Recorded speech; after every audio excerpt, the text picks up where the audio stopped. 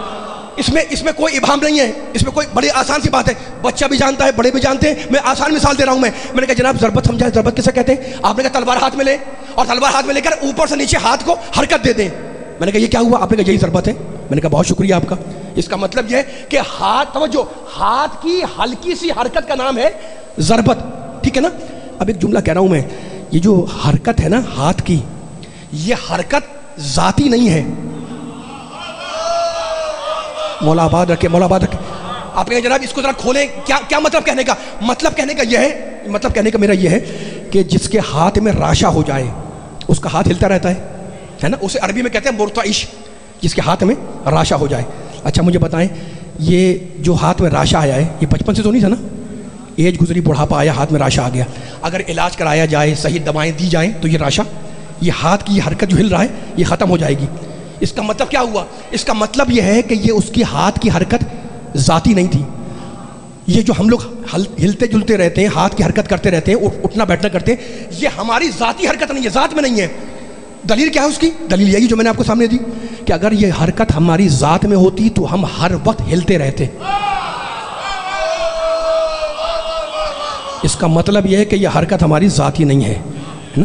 اب حرکت کے بالکل اپوزٹ کہلاتا ہے سکون. اردو والا نہیں، عربی والا. اردو میں سکون اطمینان کے معنی میں، اور عربی میں سکون کیسے کہتے ہیں؟ جو حرکت کے اپوزٹ ہو. کیا مطلب؟ یعنی ایک جگہ پڑے رہنا، ہلنا مت، حرکت نہ کرنا، اس کو کہتے ہیں سکون، ساکن رہنا، ہے نا. یہ نہیں معلوم پہنچا کہ نہیں پہنچا جملہ میں، پہنچی بات میری سننے والی، ٹھیک ہے نا. ہاتھ کی حرکت یہ بھی ذاتی نہیں ہے، اور اس کے اپوزٹ جو سکون پڑے رہنا ہے وہ بھی یہ ذاتی نہیں ہے. آپ کہیں گے اس کی کیا دلیل ہے کہ سکون ذاتی نہیں ہے؟ سکون اگر انسان کا ذاتی ہوتا تو انسان پتھروں کی طرح ہمیشہ ساکن پڑا رہتا.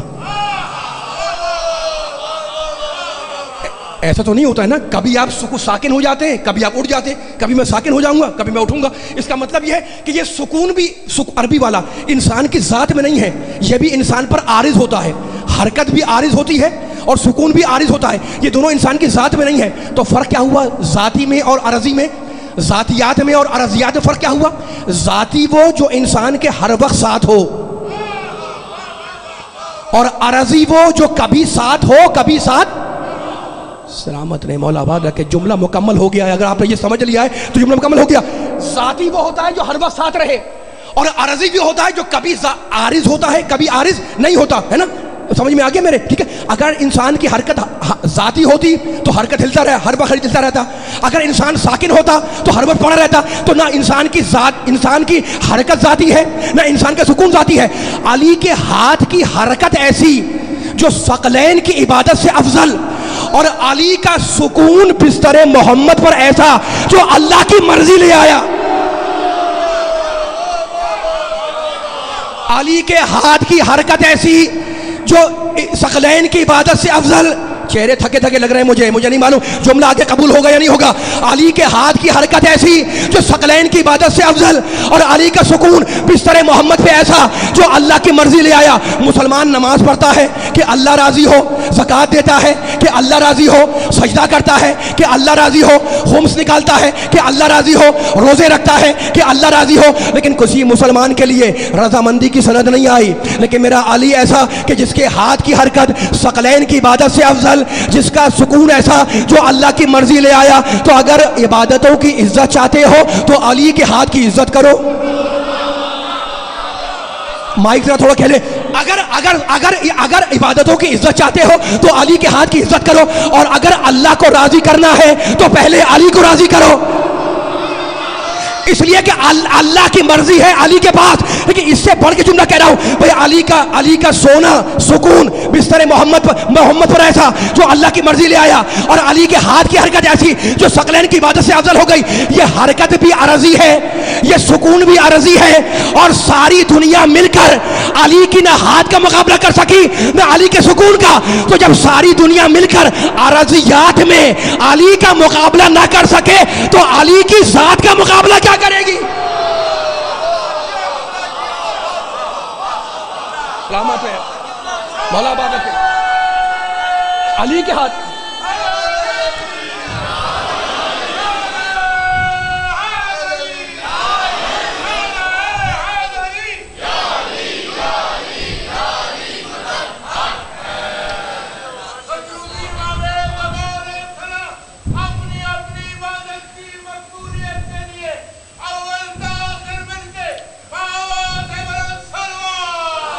اللہم صلی علی محمد و علی محمد. جس نے آہستہ پڑھی درود ذرا ایسے مل کے اس سے بلند صلوات پڑھے محمد و علی محمد پر. اللہم صلی علی محمد و علی محمد. ایک مرتبہ اور اس سے بھی بلند صلوات محمد و علی محمد پر. اللہم صلی علی محمد و علی محمد وعجل فرجہم. بس بیان ختم ہو گیا میرا. آخری کلمات ادا کر دیے میں نے آپ کے سامنے.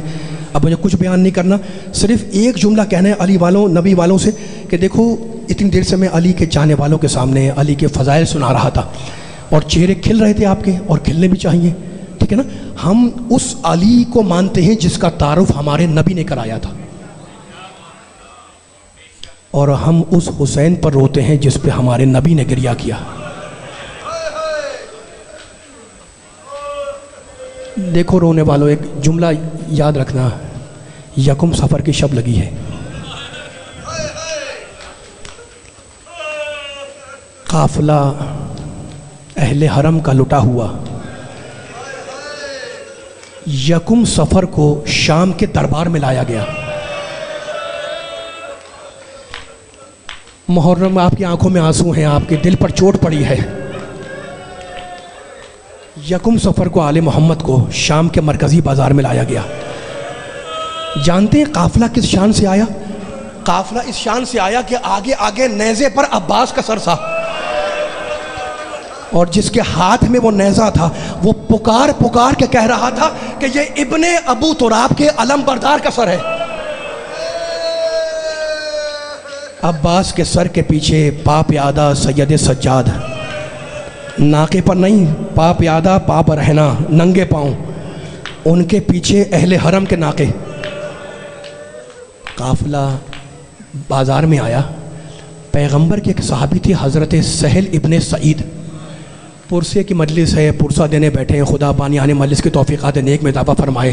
خدا جتنے مومنین مومنات بیٹھے ہیں خدا ان کی حاجت کو پورا کرے. پیغمبر کے ایک صحابی تھے حضرت سہل ابن سعید, انہوں نے اس سر کو پہچان لیا. کس کے سر کو؟ حسین کے سر کو. عباس کا سر تو آگے بڑھ چکا تھا. آئے اس ناقے کے پاس جہاں وہ سر تھا, اس ناقے پر ایک بی بی بیٹھی ہوئی تھی.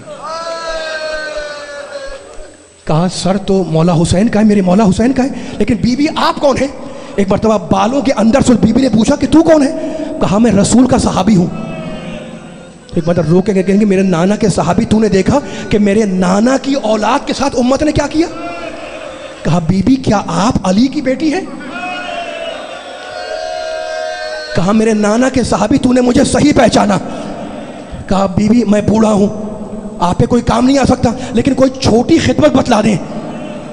کہا میرے نانا کے صحابی بس اتنا کر دے کہ یہ حسین کے سر کو لے کر آگے بڑھ جائے تاکہ مجمع ساتھ میں آگے بڑھ جائے. بڑی خدمات ہے صحابہ کرام کی واقع کربلا میں. سہل کے جیب میں 400 تھے, نیزہ بردار کے ہاتھ میں رکھے اور کہا سر حسین کو لے کر آگے بڑھ جاؤ. اب ترتیب ذرا بدل گئی, آگے عباس کا سر, اس کے پیچھے حسین کا سر, اس کے پیچھے باپ اعظم سجاد, ان کے پیچھے اہل حرم کے ناقے. یہ جو مشہور ہے نا بابو سعاد, بابو سعاد, اس دن تک اس جگہ کا نام بابو سعاد نہیں تھا, وہ دمشق کا مرکزی بازار تھا. ساعات کہتے ہیں کئی گھنٹوں کو, چونکہ آل محمد کا لٹا ہوا قافلہ کئی گھنٹوں اس دھوپ میں کھڑا رہا, اس لیے اس جگہ کا نام بنا بابو سعاد. خدا آپ کی آوازوں پہ رحم کرے.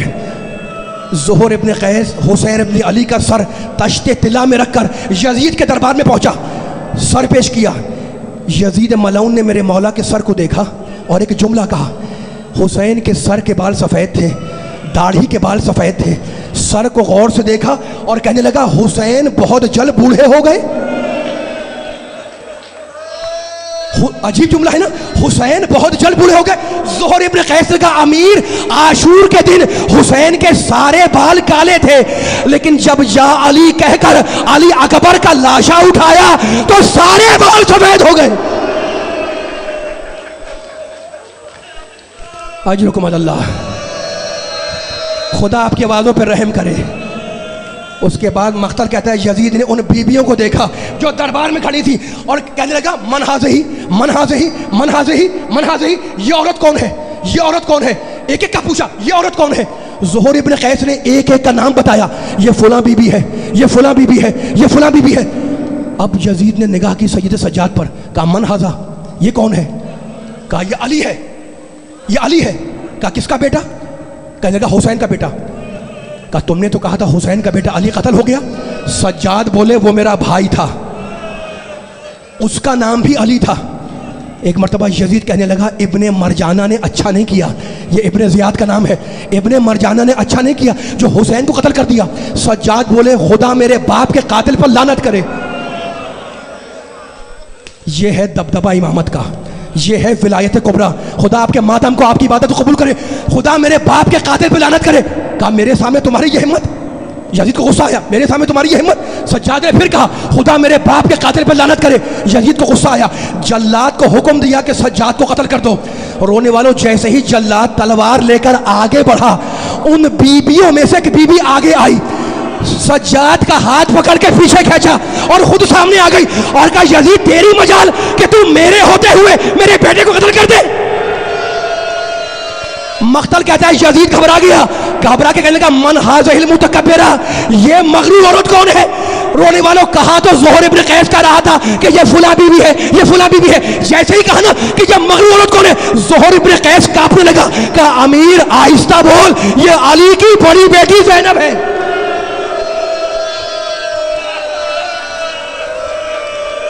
اب شہزادی کا جملہ سنے, خدا آپ کے پرتو قبول فرمائے. کہنے لگی امن العدل یبنۃ طلقہ, اے آزاد کردہ رسول کی اولاد. بی بی بول رہی ہے اے آزاد کردہ رسول کی اولاد, کیا یہ عدل ہے کہ تیری عورتیں تیری کنیزیں تو پردے میں رہیں اور نبی زادیاں دربار میں کھڑی رہیں. حسبنا اللہ و نعم الوکیل, نعم المولا و نعم النصیر. یہ جملہ کہہ کر میری شہزادی بیٹھ گئی اور رونے والوں اب جو بی بی بیٹھی تو دربار میں رونے کا غول مچا. ایک دوسرے سے کہہ رہا تھا کہ تم نے علی کا لہجہ سن لیا, سنا سنا, علی یہ محمد کی نواسی بول رہی تھی, یہ علی کی بیٹی بول رہی تھی, یہ فاطمہ کی بیٹی بول رہی تھی, یہ حسین کی بہن بول رہی تھی. دربار میں رونے کا غول مچا. یزید گھبرا گیا, یزید نے گھبرا کر سر جھکایا. ابھی یزید سر جھکائے کچھ سوچ رہا تھا کہ اتنے میں حرم سرا کا پردہ اٹھا اور یزید کی عورت, یزید کی بیوی ننگے سر ننگے پاؤں دربار میں آ گئی.